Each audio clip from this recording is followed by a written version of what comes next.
This is the Sargent house in Gloucester, Massachusetts. This house was the home to sea merchants for over 100 years. The house was constructed by Captain John Stevens with the Georgian domestic architecture. He married Judith Sargent Stevens, who was a writer. She wrote many plays, essays, poems, and letters. All of her letters were later copied and put into this book for people to still look at today. Judith was also one of the first feminists in the United States and wrote about it in her essay on the equality of the sexes in 1790. In her bedroom off to the side, she had a closet where she wrote the majority of her work. While her husband was off at sea, she spent a lot of her time in here writing, or she was in this room on the bottom floor of the house tutoring many kids on proper grammar and writing. Their house was located right on the waterfront, so many times she could even look out and see her husband sailing from the front door of her house.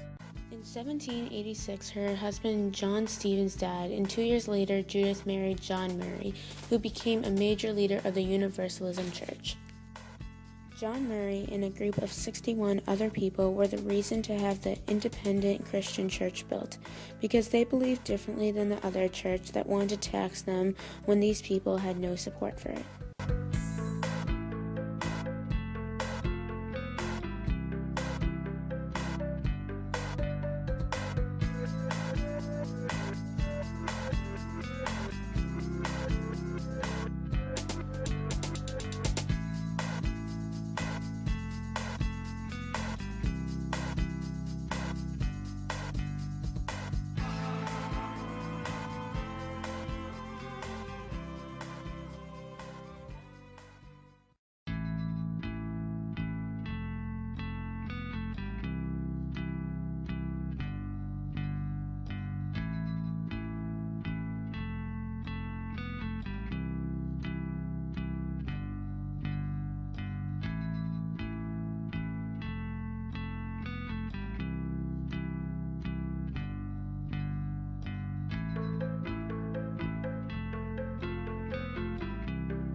Frederick Gilman bought the house after the Murrays moved to Boston to start another Universalist church.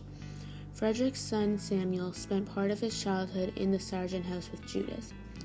Samuel was studying universal theology and was invited to help spread the thought of universalism in the South. He served in the Archdale Street Church, which was the only universal congregation in South Carolina.